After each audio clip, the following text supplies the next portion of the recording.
for your band, you should have a memorable name or a logo, because without that, nobody's going to remember who the hell you are.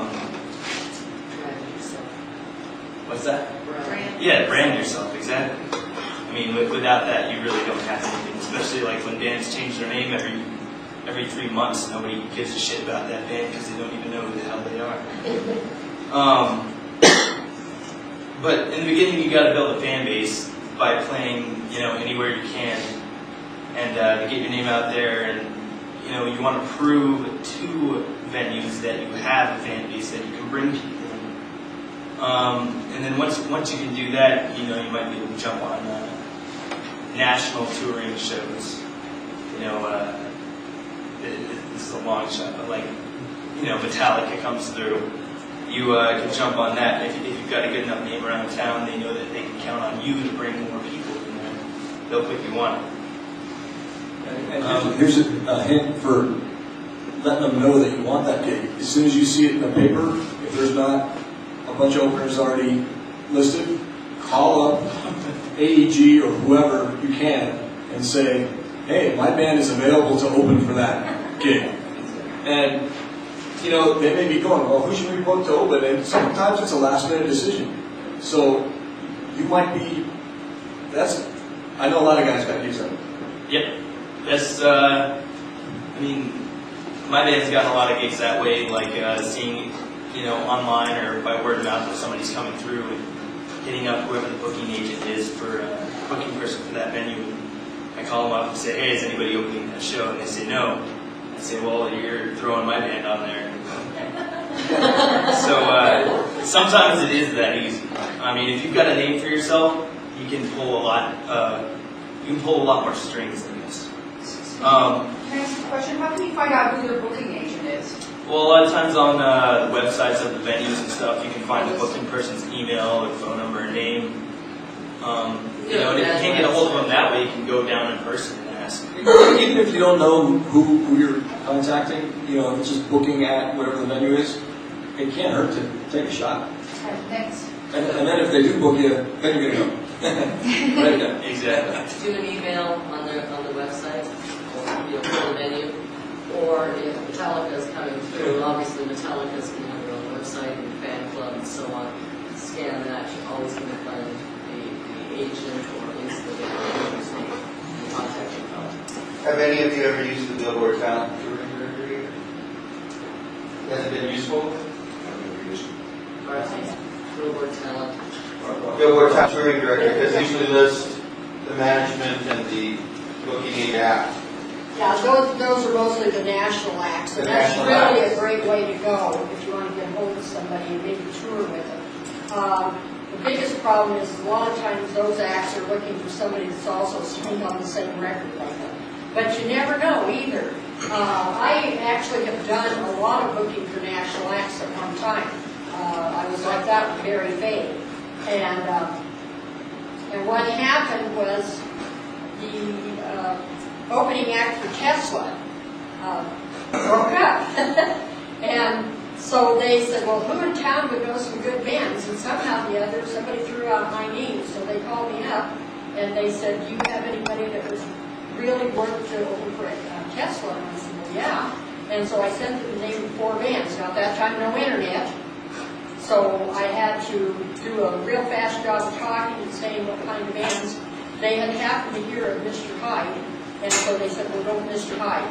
So Mr. Hyde got to open for Tesla. And then I booked a lot of other pop metal bands and stuff like that too. But it's really good if you can find out who those people are. And always keep up. I keep a huge directory in my computer of who booking agents are, venues, phone numbers, websites, and all that. And they change constantly. A good thing to do is to read Westward, or the Colorado Music Buzz, because they will put in there that so-and-so just got fired from AEG, and now somebody else has taken over. You want to change that information in your directory, because you don't want to call up and ask for Bill Smith, who just got fired for embezzling $100,000. They're going to hang up on you real fast. Or you can call up and say, I want to speak to Joe Green. Oh, okay, we'll put you right there. And you or you guys, I know like probably familiar with Goldstein's book, How to Be Your Own Booking Agent, just by what you did. All right, she talks about getting a database in your computer for just the sort of information she's referring to. Have you found a database that you find useful? You build your own. Yeah. You just build your own. I built my own. That's the only thing you'd hire, or one of the main things you'd hire a real booking agent for, since they've already got one. That's basically the only advantage of being under booking agents. They already know all the people that you want to know. I use Maximizer, and it's really great. You can do all kinds of things with it to track. Richard? Quick question on, so if you're trying to get on with the National Act, do you send it to the venue that they're playing at, or do you contact the booking manager of the band, or do you do both? You Have the venue or the promoter, I think. Yeah, you have way less luck contacting the band or their manager. Yeah, that's what I figured. I just wanted to have more clarification. That being said, and this works a lot on the local level, because I've seen it a lot, the venue booking people get lazy and they don't want to have to work. So when they pick out a headliner, like somebody they know is going to fill the room, if that headliner comes to them and says, hey, I'd like your band to open, the booking guys probably go, well, I don't know who the hell they are, but you like them, and you're headlining, okay. So that is another route in. So it but doesn't. you got to be friends with that band. They got to know you. Right. It doesn't hurt to contact that band if you know somebody, but otherwise, if you're just trying to get on the gig, it's not going to happen unless you're talking to the local guy. Okay, that was just more of a clarification maybe because One of the reasons you want to get your own database started is because, are we on? Turn it on from the bottom. Oh, I turned it off instead of turning it on, sorry. The reason you want to keep your own database is because you can make your own nasty little notes in there. For instance, if you went to such and such a club and they didn't pay you, you want to put in there that I don't want to book at this club anymore, Or if they have a high turnover in personnel all the time, you may want to put those notes in there. By the same token, you can keep good notes saying this was an excellent place to play. They treated me like a queen or king or whatever. And then you will have the places that you want to play. Why put in, you can go to Westward and write down every club in the back of Westward, but 90% of those are clubs that aren't in your format of music. So there's no sense in contacting people that really aren't interested in having you play.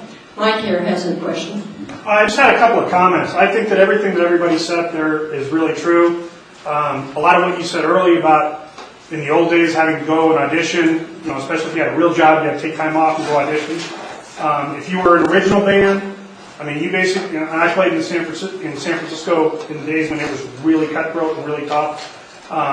You had to go out and blow bands away. You had to open for bands and just put them down. And, the other thing is I would say if you're trying to book yourself we did really well at that. When we got an agent though, just like the guy on the left said, they know people that know people. The other thing is we knew some guys from great bands. We got a chance to tour with Ambrose. Those things do happen. But, if you go to a place, be a pro, walk in, be professional, be on time, show up early for your sound check. If you're the bass player, tip the guy who's the sound man who knows the room. If you're the band and the guy says, look, we've got you, especially with the venues the way they are today, in the old days you had to drive all your sound from the stage no matter how big the venue was. Now you have places that have 50, 100,000 watt sound systems for rooms that aren't that big. You really don't have to drive your sound from the stage like you did in the old days. Listen to the sound guy. If they want to take you DI, let them do it. Because they know the room and you don't. And the venue owners know what's going on. If you show up and you're a pro and you're on time and you play well,